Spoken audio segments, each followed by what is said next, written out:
Amém, irmãos. Boa noite a todos. Então, hoje nós estaremos abordando o capítulo 23 de Atos. Vou pedir para o irmão Fernando ler para a gente, por gentileza. Ora, então, Atos, capítulo 23.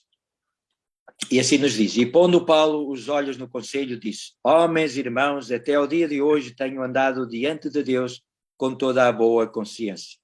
Mas o sumo sacerdote Ananias mandou aos que estavam junto dele que o ferissem na boca. Então Paulo lhe disse: Deus te ferirá, parede branqueada. Tu estás aqui assentado para julgar-me conforme a lei, e contra a lei me mandas ferir?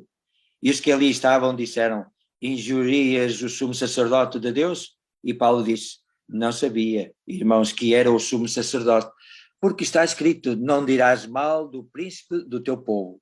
E Paulo, sabendo que uma parte era de saduceus e outra de fariseus, clamou no conselho: Homens, irmãos, eu sou fariseu, filho de fariseu, no tocante à esperança e ressurreição dos mortos, sou julgado.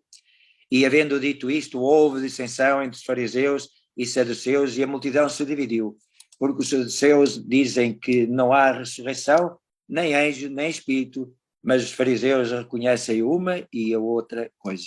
E originou-se um grande clamor, e levantando-se os escribas da parte dos fariseus, contendiam, dizendo: Nenhum mal achamos neste homem, e se algum espírito ou anjo lhe falou, não lutemos contra Deus. E havendo grande dissensão, o tribuno, temendo que Paulo fosse despedaçado por eles, mandou descer a tropa para que o tirassem do meio deles e o levassem para a fortaleza. E na noite seguinte, apresentando-se-lhe o Senhor, disse: Paulo, tem ânimo, porque como de mim testificastes em Jerusalém, assim importa que testifiques também em Roma. E quando já era dia, alguns dos judeus fizeram uma conspiração e juraram, dizendo que não comeriam nem beberiam enquanto não matassem a Paulo. E era mais de 40 os que fizeram esta conjuração. E estes foram ter com os principais sacerdotes e anciãos e disseram: Conjuramo-nos sob pena de maldição a nada provarmos até que matemos a Paulo. Agora, pois, vós, com o conselho, notificai ao tribuno que vos traga amanhã, como que querendo saber mais alguma coisa de seus negócios, e antes que chegue estaremos prontos para o matar. E filho da irmã de Paulo, tendo ouvido acerca desta cilada, foi e entrou na fortaleza e anunciou a Paulo. E Paulo, chamando a si um dos centuriões, disse: Leve este jovem ao tribuno, porque tem alguma coisa que lhe comunicar. Tomando ele, pois, o levou ao tribuno e disse: O preso Paulo, chamando-me a si, rogou-me que trouxesse este jovem que tem alguma coisa para dizer-te. E o tribuno, tomando-o pela mão e pondo-o à parte, perguntou-lhe em particular: Que tens que me contar? E disse ele: Os judeus se concertaram a rogar-te que amanhã leves Paulo ao conselho, como que tendo de inquirir dele mais alguma coisa ao certo. Mas tu não o creias, porque mais de 40 homens, dentre eles, lhe andam armando ciladas, os quais se obrigaram, sob pena de maldição, a não comer nem beber até que o tenham morto, e já estão preparados esperando de ti promessa. Então o tribuno despediu o jovem, mandando-lhe que ninguém dissesse que lhe havia contado aquilo. E chamando 2 centuriões, lhes disse: Aprontai para as 3 horas da noite 200 soldados e 70 da cavalaria e 200 arqueiros para irem até a Cesareia, e aparelhai animais para que, pondo neles a Paulo, o levem salvo ao presidente Félix. E escreveu uma carta que continha isto: Cláudio Lísias, a Félix, tentíssimo presidente, saúde. Este homem foi preso pelos judeus e, estando já a ponto de ser morto por eles, sobrevivem, e eu com a tropa e o livrei, informando de que era romano. E querendo saber a causa por que o acusavam, o levei ao seu conselho. E achei que o acusavam de algumas questões da sua lei, mas que nenhum crime havia nele digno de morte ou de prisão. E sendo-me notificado que os judeus haviam de armar ciladas a este homem, logo te enviei, mandando também aos acusadores que perante ti digam o que tiverem contra ele. Passa bem. Tomando, pois, os soldados Paulo, como lhe fora mandado, o trouxeram de noite a Antipátrico, e no dia seguinte, deixando aos de cavalo irem com ele, tornaram à fortaleza, os quais logo que chegaram a Cesareia e entregaram a carta ao presidente, que lhe apresentaram Paulo. E o presidente, lida a carta, perguntou de que província era, e sabendo que era da Cilícia, disse: ouvir-te-ei quando também aqui vierem os teus acusadores, e mandou que o guardassem no pretório de Herodes. Amém, irmãos. Nós vemos aqui, começando no versículo 1, algo curioso aqui que Paulo fala. A gente já começa aqui com algo que entre os teólogos é um pouco polêmico. No versículo 1 aqui nós vemos que Paulo se dirigiu novamente ao concílio, dizendo, né? Varões, irmãos, tenho andado diante de Deus com toda boa consciência até os dias de hoje. Eu não sei a sua reação, mas quando eu leio isso eu penso, na verdade, né? Penso duas vezes. Não foi Paulo, o homem ali que estava presente e segurava as roupas das pessoas que estavam ali apedrejando Estevão? Não era ele que arrastava homens e mulheres para serem colocadas na prisão e executados? Como ele pode dizer aqui que vivia com uma boa consciência diante de Deus até os dias de hoje? Duas coisas, né? Duas formas aqui que nós podemos explicar aqui esse início, esse versículo 1. Talvez ele quis sugerir ali que a sua consciência estava limpa desde a sua conversão. Paulo fazia o que fazia também, né? Podia ser pelo zelo que ele tinha pelas coisas de Deus, e ele achava que ele estava fazendo, né? Para Deus aquilo. Então eu acredito as duas, a explicação que nós temos seria essas duas, né? Ou ele está falando ali desde do momento que ele se converteu, que ele tem a consciência limpa. Eu acho essa um pouco menos improvável. Mas eu acredito que Paulo, ele fazia tudo o que ele fazia, com o zelo que ele fazia, ao extremo até de perseguir pessoas por causa de Deus, porque ele tinha zelo pelas coisas de Deus. Eu acredito nesse sentido. Então eu vejo ali que Paulo realmente tinha consciência limpa, até quando ele perseguia a igreja, porque ele achava que ele estava fazendo aquilo para Deus, né? Então eu vejo dessa forma, né? Mas tem outras interpretações aí que as pessoas dão, né? Quando Lutero recebeu ali aquela sentença em Worms, para ele negar tudo que ele estava pregando, para ele negar a Bíblia, negar ali a sã doutrina perante o imperador Carlos, o que ele disse? Ao menos, isso é bem famoso até na Reforma Protestante, ele diz: ao menos que eu seja convencido pelas Sagradas Escrituras, né, pela palavra de Deus, eu não posso agir contra a minha consciência, né?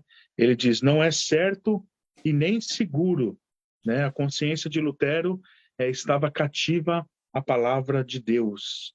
Eu concordo com isso, né? Concordo bastante com esse princípio que Lutero expressou em agir e não agir ali contra a consciência, né?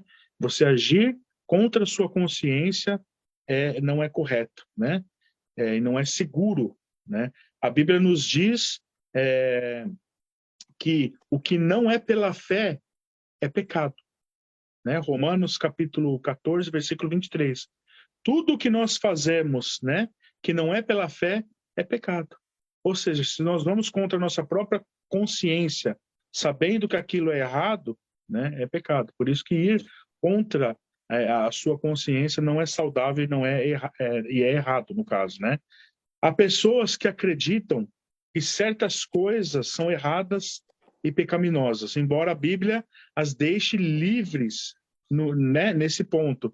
Mas e se a consciência está ali, no caso, persuadida de que algo é mal, mas prosseguem fazendo aquilo, é onde está o problema, né? Nós temos esse caso também.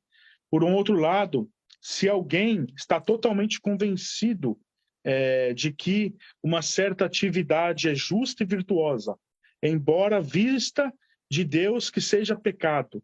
Será que pelo fato de agir de acordo com a sua consciência, isentaria ali no caso do pecado? Isso aí de forma alguma também, né? Então é importante a gente entender isso. Não se a sua consciência estiver ali calejada pelo pecado repetitivo, ou por uma negligência indiferente à palavra de Deus, você estaria cometendo, no caso, pecado. Então nós devemos tomar muito cuidado, né? Às vezes em achar que nós devemos seguir a nossa consciência, seguir, muita gente, nos nossos dias as pessoas falam, seguir a voz do coração, né? É muito comum a gente ouvir isso. A gente tem que tomar muito cuidado, porque o nosso coração, às vezes, está cheio de coisas que não são corretas. E nós temos essa inclinação dentro de nós, né? Que vai sempre seguindo numa linha mundana, né? Uma tendência ao pecado. Então nós devemos tomar cuidado com isso, né? Quando o nosso coração ele nos engana, quando o nosso coração é enganoso, ficamos endurecidos, né? Nosso coração muitas vezes pelas práticas pecaminosas repetitivas. Na primeira vez muitas vezes que nós cometemos um pecado, nós podemos até repudiar o pecado, né? Detestar o pecado. É muito comum quando a gente se converte e aí a gente comete um pecado, a gente detesta aquele pecado. A gente fica com raiva do pecado. A gente sabe que o pecado afronta a santidade de Deus. Poderemos ser afligidos também por uma consciência culpada, né? Se repetimos ali a nossa consciência, ela vai ficando menos estridente ao longo de que você começa a cometer o pecado, você vai se acostumando com aquilo, e aquela sensação do pecado, ela vai se tornando menor. Então é algo que a gente tem que tomar muito cuidado, né? Por isso que as pessoas sempre falam que a gente tem que voltar para o primeiro amor, porque no primeiro amor a gente está ali ainda, né? Qualquer pecadinho que a gente faz, a gente fica incomodado com aquilo, fica chateado com aquilo. Então, a gente nunca pode perder isso, esse senso do primeiro amor, de realmente se importar com cada pecado, se importar com as coisas de Deus, ter um zelo da mesma forma como nós temos na nossa conversão. E não deixar que nunca a gente, por causa do pecado repetitivo, por causa de você se conformar com as coisas, você deixar de seguir dessa forma, né? Então é um engano, né? E é um perigo que nós cometemos, né? E corremos ao longo da nossa vida cristã.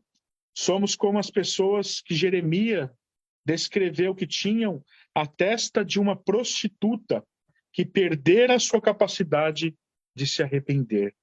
Participamos, né, de uma cultura que pratica o pecado, de que ela esteja ali instruída, né, contra a palavra de Deus, né? Estamos inseridos no mundo, estamos ali numa cultura e nós devemos estar fora dessa cultura.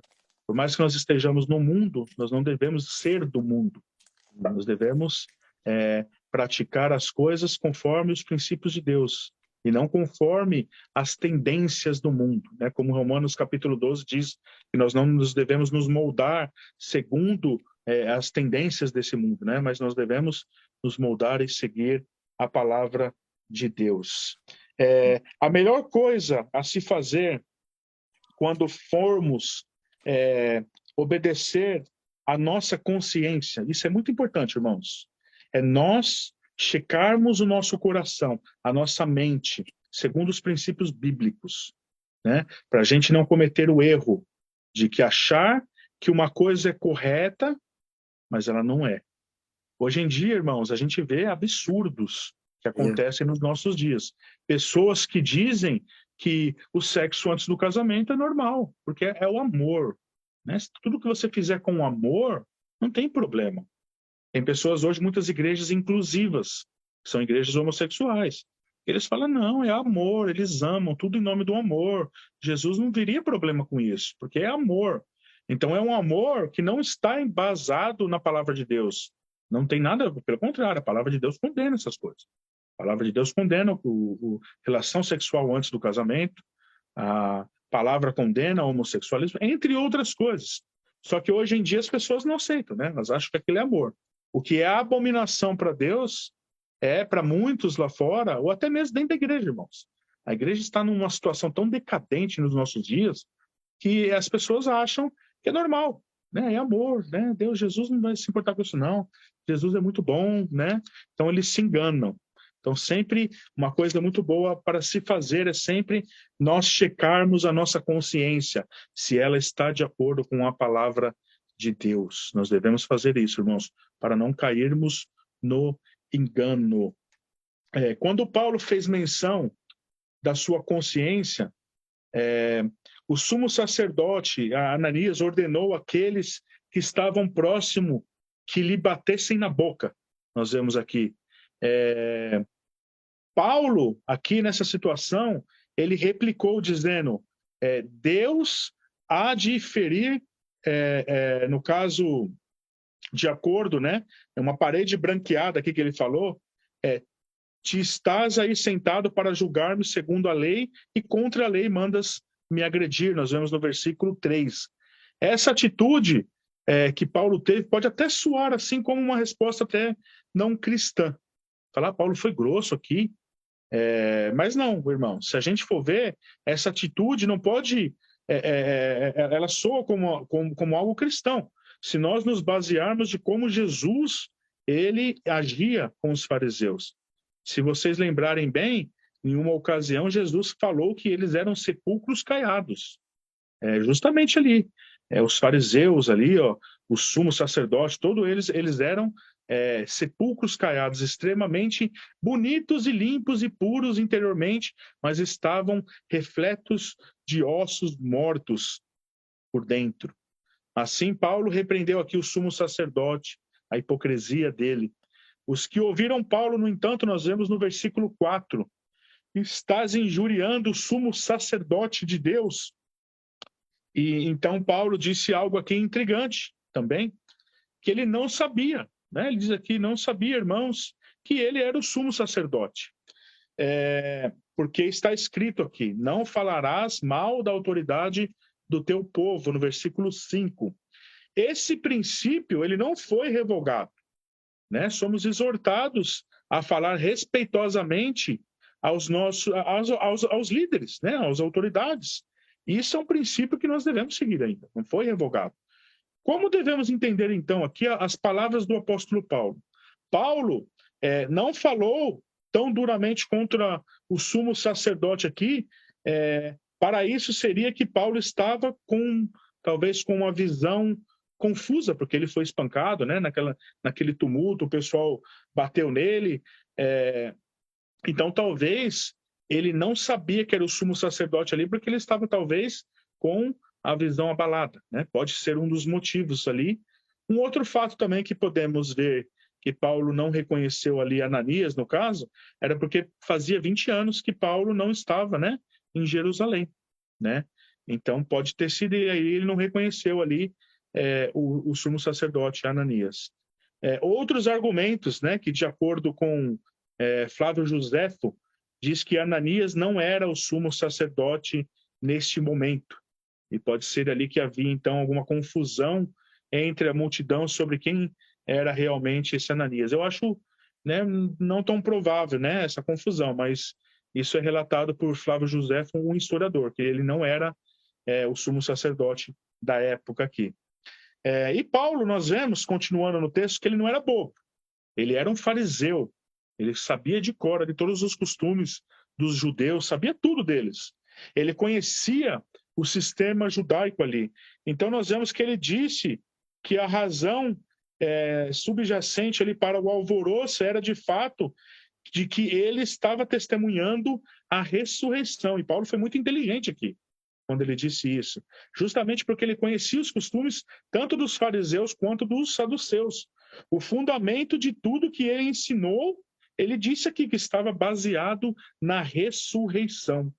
Ele escreveu aos Coríntios, Coríntios 15, versículo 14, e se Cristo não ressuscitou, né, é vã a nossa pregação e vã a nossa fé. A reivindicação aqui de toda a verdade do cristianismo foi exposta aqui aos líderes judaicos aqui por Paulo com base na ressurreição.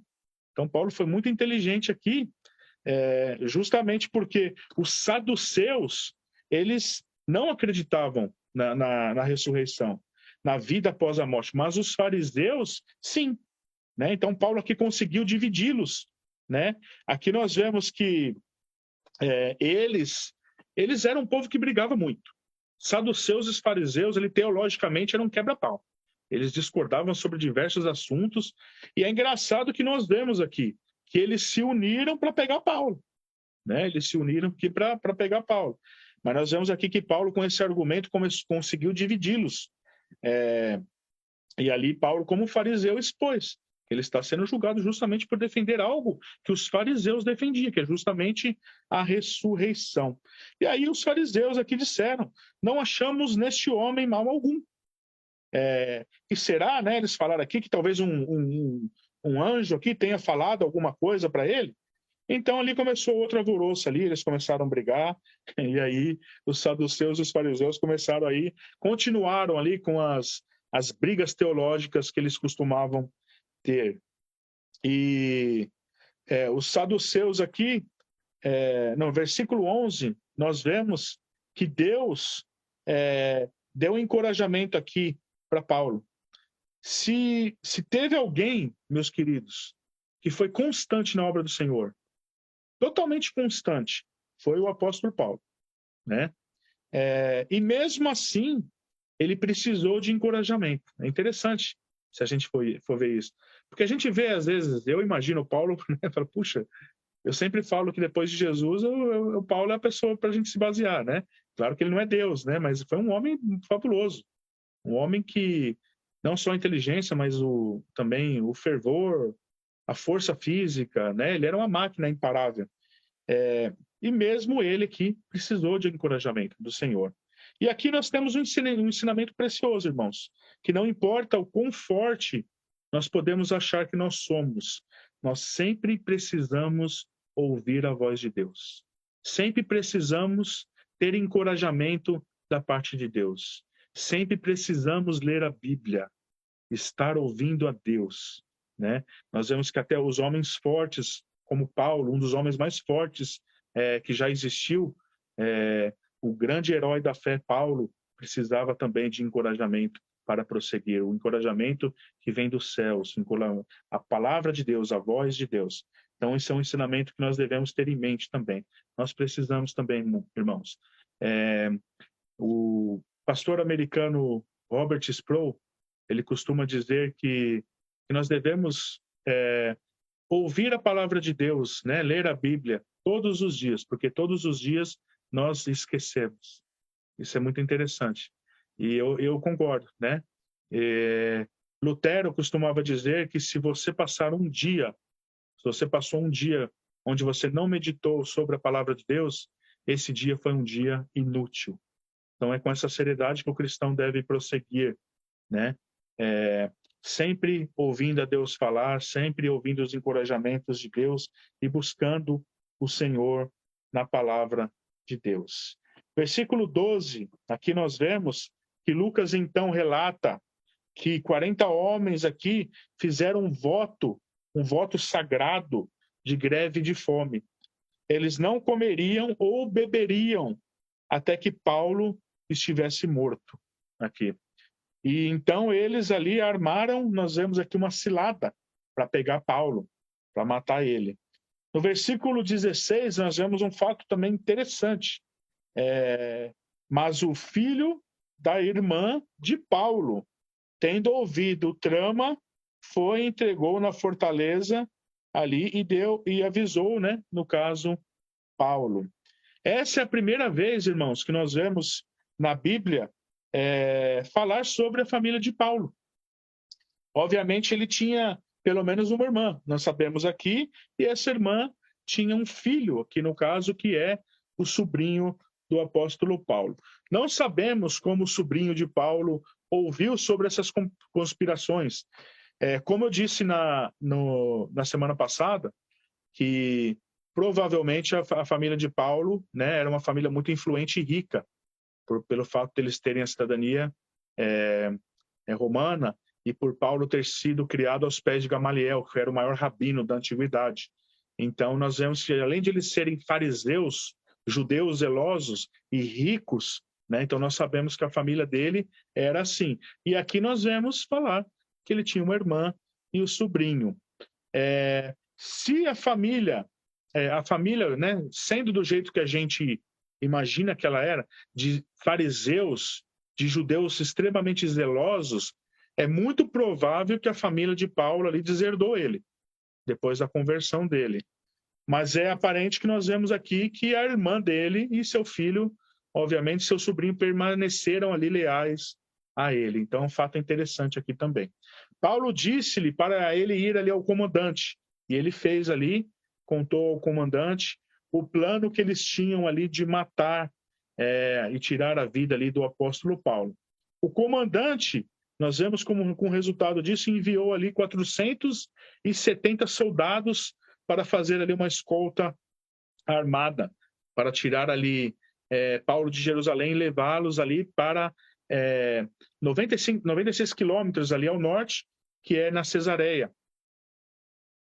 Eu tive a oportunidade ali de ir ali no ponto, na Cesareia, e no lugar onde Paulo se defende, nós vamos ver mais para frente aqui, nessa situação, que Félix ali, depois Agripa, tem um lugar até hoje, tem uma placa escrita, os versículos, né, do capítulo 25, no caso, até hoje. Né?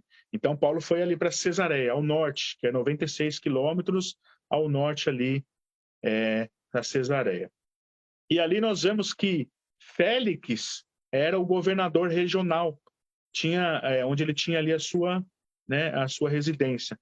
Dessa forma, os soldados fizeram como lhes foram ordenados ali, né? Eles viajaram para lá com a comitiva e quando eles viram que Paulo estava salvo ali, eles retornaram, obviamente, e Paulo prosseguiu ali, né, o restante do percurso ali. O comandante escreveu uma carta, nós vemos aqui, para Félix. Notem o nome desse comandante, a gente ficou sabendo aqui. A gente falou sobre ele no capítulo passado, na semana passada, que não cita o nome dele, desse comandante. Que foi o mesmo aqui que eu falei que ele ficou assustado quando Paulo falou que ele tinha cidadania romana. Ele disse que eu comprei a minha cidadania com muito dinheiro, né? E é interessante, irmãos, nós vemos o nome dele, porque era um costume de quem ganhava a cidadania do Império Romano mudasse o nome para o nome do imperador romano.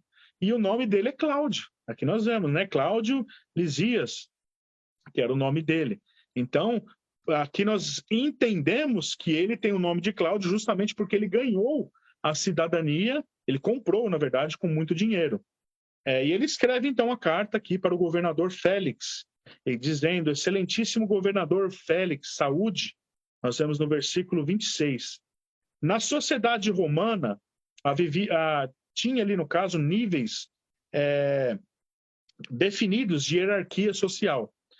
Se nós olharmos no topo da ordem social, estava, obviamente, o imperador. Depois do imperador, tinha ali, no caso, o Senado, né? Os senadores ali. E depois tinha os cavaleiros. Então, essa era a ordem.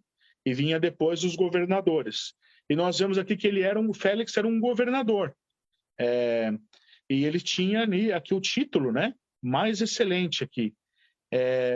Quando Cláudio enviou para Paulo ali a Félix, então ele enviou alguém com grande destaque ali na hierarquia romana. A carta continua dizendo: este homem foi preso pelos judeus e estava prestes a ser morto por eles, quando eu, sobrevindo com a guarda, o livrei por saber que ele era romano. Querendo certificar-me do motivo que o acusaram, fiz-o descer no sidrério deles e verifiquei o que eles estavam acusando ali. E aí, no caso, ele diz aqui que ele foi acusado por coisas da lei deles mesmo. E nada, porém, ali que justificasse a prisão dele ou a morte, no caso. E Cláudio, obviamente, ele não mencionou que ele amarrou Paulo, né, e já estava prestes a começar a bater nele. Isso aqui ele não informou, ele nem poderia fazer isso. Então é um outro detalhe aqui que nós vemos, que ele já estava preparado para chicotear ele. E sendo eu informado de que ia haver uma cilada, ele dizendo aqui, contra o homem eu tentei, né, livrá-lo, né, sem demora, intimando também os acusadores na tua presença, né, e aí ele enviou Paulo aqui e termina no versículo 30, né, saudando ele, né, saúde.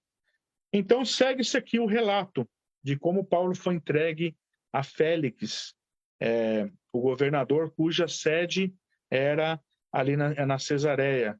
Então ele era um representante do imperador Cláudio de Roma, e ele possuía ali, no caso, altos títulos. Muita gente diz não saber se Jesus existiu realmente. Eu já vi muita gente que usa esse argumento, principalmente pessoas que são ateus, porque eles dizem que não há nenhuma menção de Jesus em registros históricos, né? Além da Bíblia, obviamente. Isso, meus irmãos, na verdade, a Bíblia, nós vemos Atos dos Apóstolos, no caso, um livro histórico, mas existem milhares extra-bíblico, milhares, não estou falando milhares, não estou falando 1, 2, dezenas ou centenas, milhares de escritos de todos os séculos que a gente vai vir, desde o primeiro, do segundo, do terceiro, até os dias de hoje, todos os séculos, nós temos milhares e milhares de escritos, né? E se tratando de igreja primitiva, existem muitos textos históricos. Muita gente pode questionar, né, dizendo, mas eram todos cristãos. Eram os cristãos que iam escrevendo. Não é só cristão, não. Nós temos outros relatos também de outros que testificaram. Há referências de Cristo de 2 grandes historiadores do mundo antigo, que é Suetônio e Tácito. Existia, obviamente, eu sempre cito aqui, entre os 4 escritores da antiguidade mais famosos que já existiram na antiguidade, esses 2, Flávio Josefo, que eu sempre cito, e obviamente Lucas, o historiador, esses foram os 4 historiadores da antiguidade mais famosos do mundo. Os 4 falam de Jesus. Os 4 falam da Bíblia. Os 4 citam várias coisas, personagens da Bíblia. Então, estou falando dos 4 mais influentes historiadores da antiguidade. Né? Então, esse é um argumento que não se sustenta. Um argumento que não tem nexo nenhum. E Flávio Josefo, é bem interessante, na sua obra Antiguidades, no 18º livro, ele menciona sobre João Batista. Ele diz que João Batista era um homem justo. Ele cita o caso de Herodes, que Herodes foi o que matou ele. Inclusive, ele cita até como Herodes depois, o fim de Herodes. É bem interessante também. Então, nós temos relatos dos personagens bíblicos, inclusive das 4 cartas que Félix escreveu, Flávio Josefo transcreveu as 2 delas. Então, nós temos, assim, muita coisa histórica, tanto sobre Jesus como os personagens bíblicos.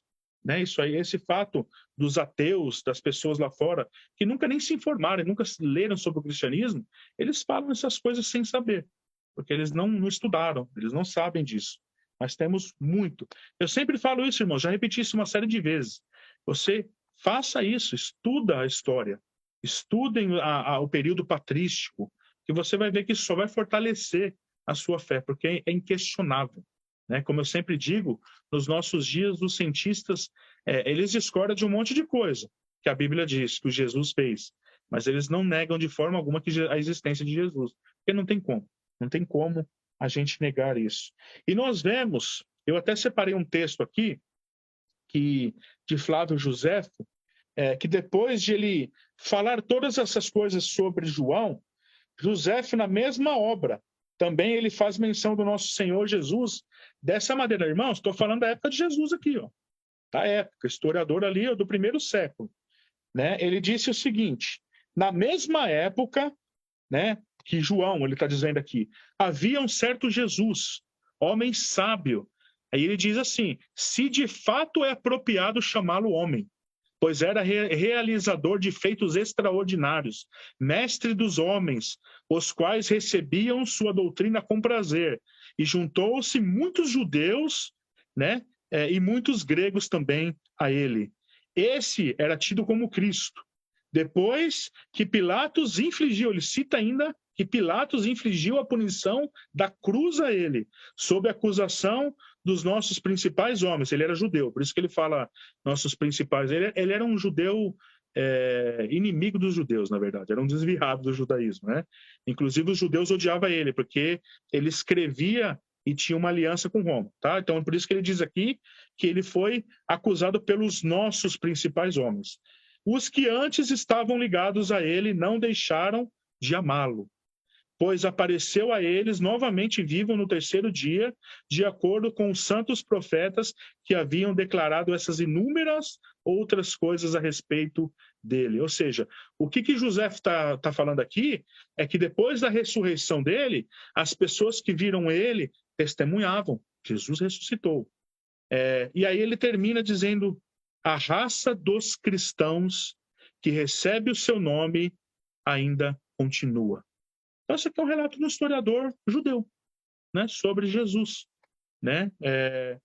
Se os irmãos quiserem também, eu tenho esse livro também em PDF, né? Eu posso estar passando para os irmãos também, né? Um livro riquíssimo. Ele é bem grandão, assim, né? Bem grossão, mas ele é riquíssimo. Então, irmãos, nós temos muito, muito a aprender com a história também, né? Quando o testemunho tal como este, olha bem aqui, Eusébio de Cesareia foi o que eu citei esses dias, foi um bispo, um pai da igreja, né, da patrística. Tem um livro dele que eu citei da outra vez, quando eu fiz referência às filhas de Tiago. Eu até postei no grupo, se os irmãos lembram.